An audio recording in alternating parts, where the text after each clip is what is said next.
2020년 11월 30일 월요일 다니엘서 6장 15절로 28절 말씀. 그 무리들이 또 모여 왕에게로 나와서 왕께 말씀하되 왕이여 메대와 바사의 규례를 아시거니와 왕이 세우신 금령과 법도는 변개하지 못할 것이니이다. 이에 왕이 명함에 다니엘을 끌어다가 사자굴에 던져 넣었는지라. 왕이 다니엘에게 일러 가로되 너의 항상 섬기는 내 하나님이 너를 구원하시리라 하니라.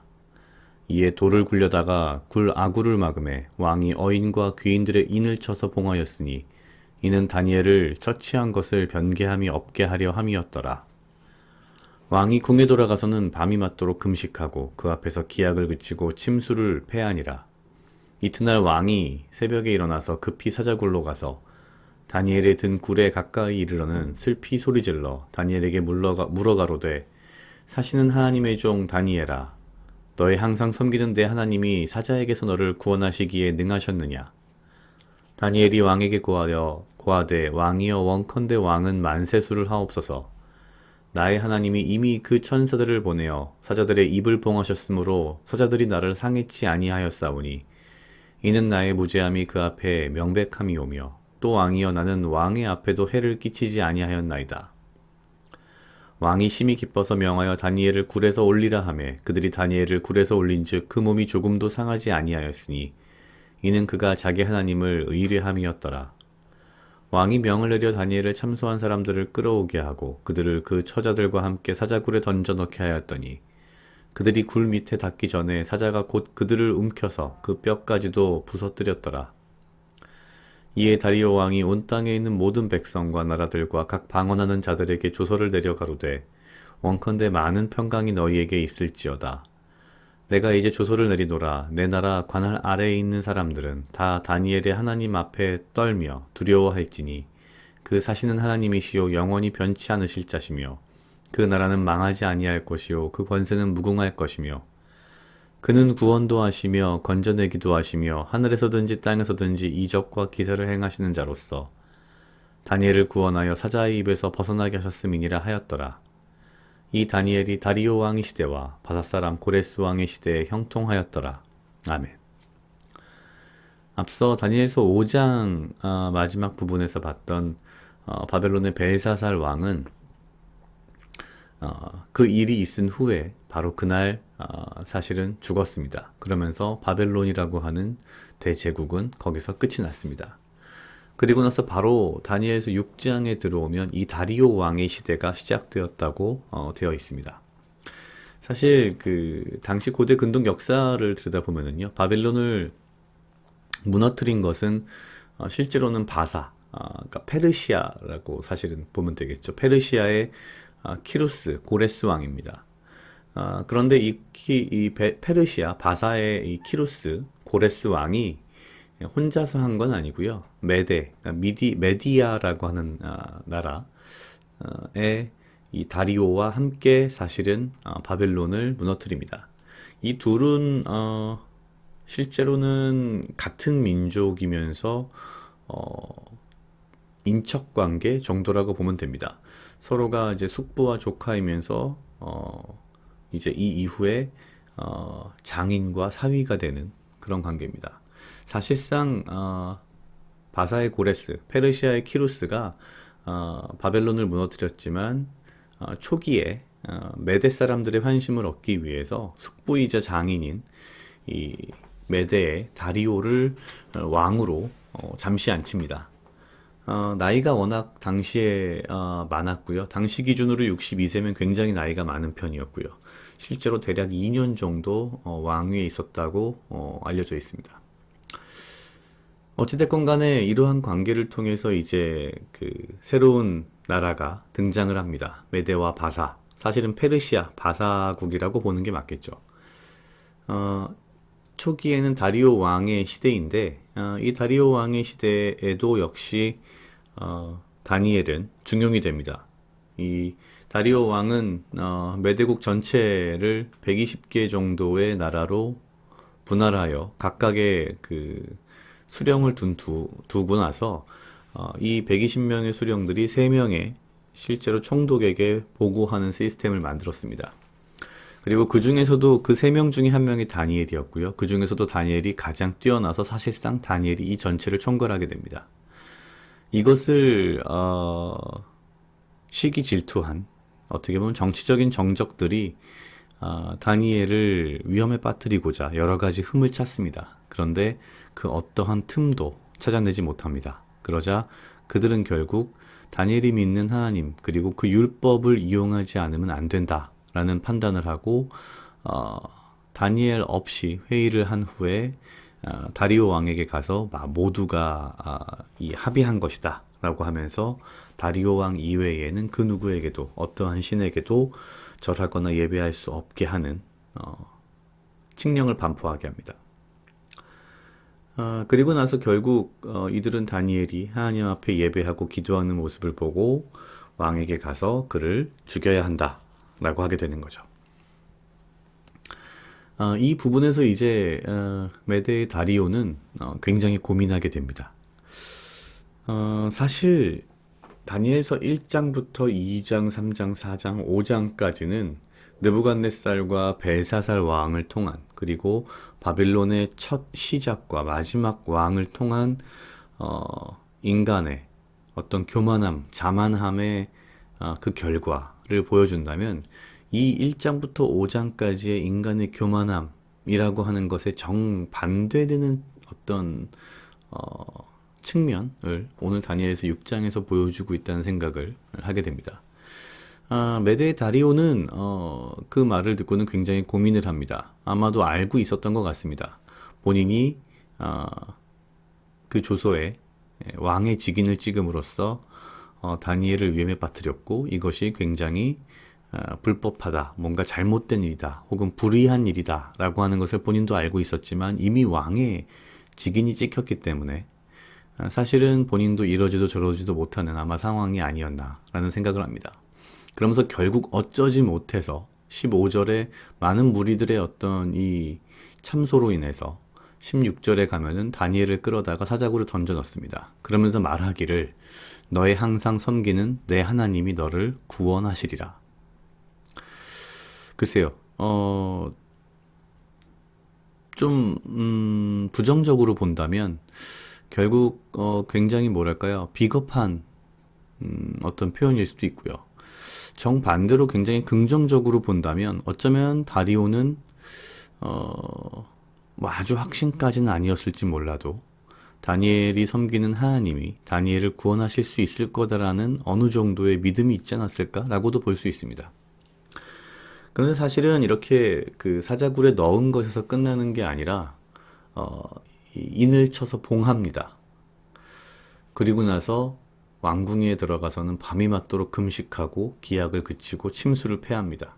사실은 이 부분이 오히려 더 중요하지 않을까 싶습니다.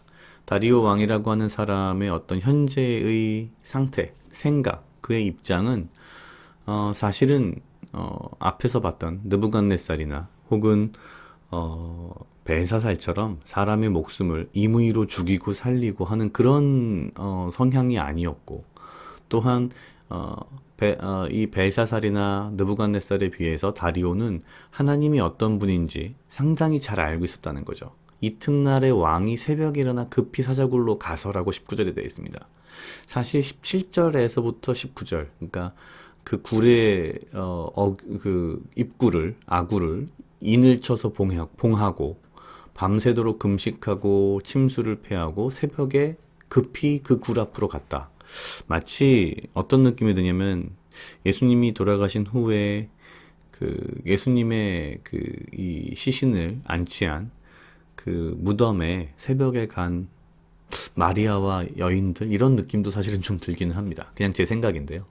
어찌됐거나 도착하자마자 20절에서 슬피 소리질러 다니엘에게 물어 가로되라고 말합니다. 사시는 하나님의 종 다니엘아, 너의 항상 섬기는 내 하나님이 사자에게서 너를 구원하시기에 능하셨느냐. 사실 이 6장은 굉장히 다니엘서에서 가장 유명한, 우리에게 가장 잘 알려져 있는 장이기도 하고요. 굉장히 다니엘이 주인공으로 아주 명확하게 등장하는 장입니다. 근데 사실은 앞서 계속 1장부터 5장까지 느부갓네살과 벨사살을 봐서 그런지 6장에 등장하는 다리오는 그에 비하면 굉장히 뭐랄까요?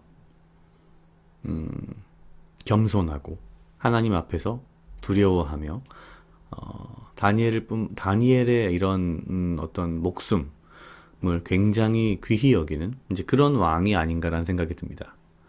그러면서 결국 다니엘은 무사했고 다니엘의 무사함으로 인하여서 오히려 다니엘을 참소한 그 사람들과 그의 가족들까지 그냥 사자굴에 던져 넣어지게 됩니다.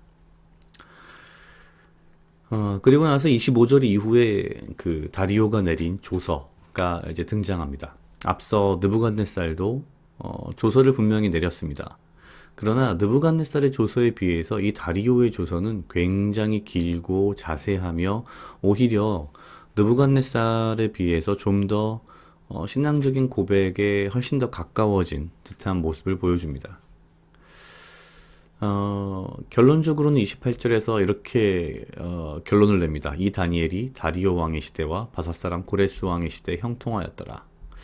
뭐 다니엘의 형통함이 우리가 다니엘서를 보는 목적은 당연히 아니겠지만 결국 근본적으로 하나님을 믿는 하나님을 예배하는 말씀을 따르는 자의 어떤 그 마지막이 어땠는가를 분명하게 보여주는 것이죠. 개인적으로 물론 다니엘이 어떤 사람인가에 대해서 굉장히 잘 알 수 있는 부분도 많다고 봅니다. 그는 굉장히 높은 자리에 올랐고 또한 중요한 자리와 중요한 모든 일들에 관여할 수 있었지만 사실 가급적 그는 어떠한 정치적인 행위, 정치적인 어떤 이 활동을 적극적으로 금한 사람으로 보여집니다. 그는 오히려 하나님께 모든 것을 구하고 기도하고 하나님의 말씀을 묵상하는 것을 더 즐거이 여긴 사람이 아닐까라는 생각이 듭니다. 그에게는 세상적인 수많은 정치적인 권력과 권위와 힘과 재물과 모든 것이 있었지만 그에게서 틈을 찾을 수 없었다라고 하는 그의 정적들의 표현들을 본다면 다니엘은 어떠한 재물도 어떠한 권력도 그 무엇도 사실은 굉장히 관심이 없었다 혹은 귀히 여기지 않았다라고 볼 수 있을 것 같습니다. 다니엘서에서 다니엘을 통해서 배우는 한 가지는 세상의 성공, 세상의 부귀, 영화, 재물, 돈, 권력, 명예 이런 것들에 마음을 두지 않는 것이 다니엘스러운 것이다 라는 것이고요.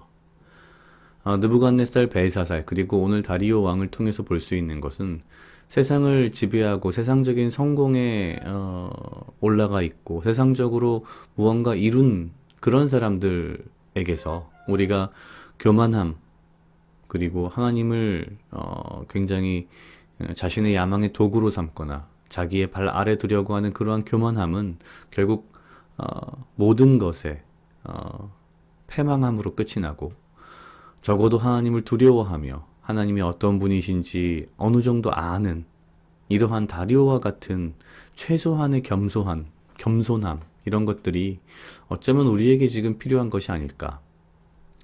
사실 다니엘은 세상적으로 성공한 사람인 것처럼 보이지만 그의 삶은 어쩌면 그러진 않았을 것 같습니다. 그는 굉장히 겸손하며 또한 그는 굉장히 소탈하면서 그는 굉장히 뭐랄까요 부귀영화를 누리면서 살았던 사람 같지는 않습니다.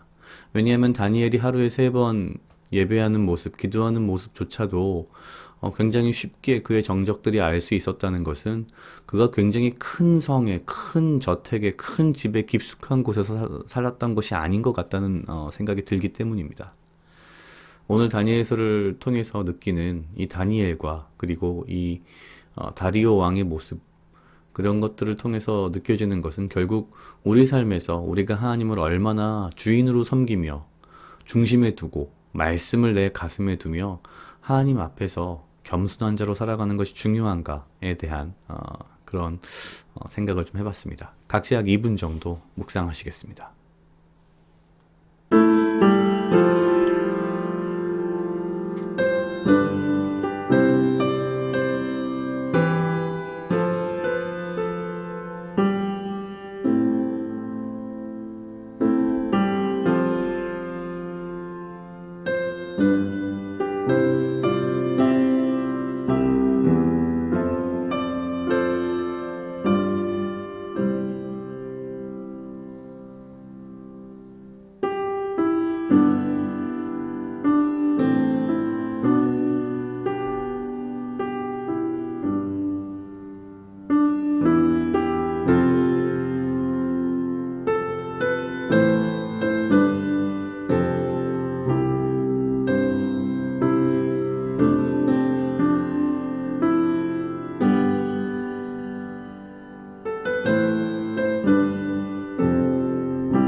다 같이 기도하시겠습니다. 하나님 아버지 감사합니다. 주여 이 하루도 나와 동행하여 주시옵소서. 주님 나로 하여금 사랑하게 하시옵소서. 아버지여 나를 헤아려 하는 그 어떠한 무리들로부터 나를 지키고 보호하여 주시며 내가 오직 주님 주시는 지혜와 명철로 이 하루를 살아가고 나에게 필요한 건강과 육체적 강건함을 허락하여 주시옵소서. 주님, 내가 내 삶에서 내가 주인이 아니며 내 삶의 주인이 오직 아버지시며 나의 마음의 중심에 세상적인 성공과 명예와 부귀와 영예와 권력이 있는 것이 아니라 나의 마음의 중심에 주님의 말씀이 있으며 내가 이 하루를 오직 주의 말씀과 주님과 동행하며 살아갈 수 있도록 주여 인도하여 주시옵소서. 그 어떠한 경우에도 교만한 자리에 앉지 않게 하시고 오직 주를 두려워하며 주님과 동행하는 하루가 될 수 있도록 주여 인도하여 주시옵소서. 감사합니다. 이 모든 말씀 예수님 이름으로 기도드렸습니다. 아멘.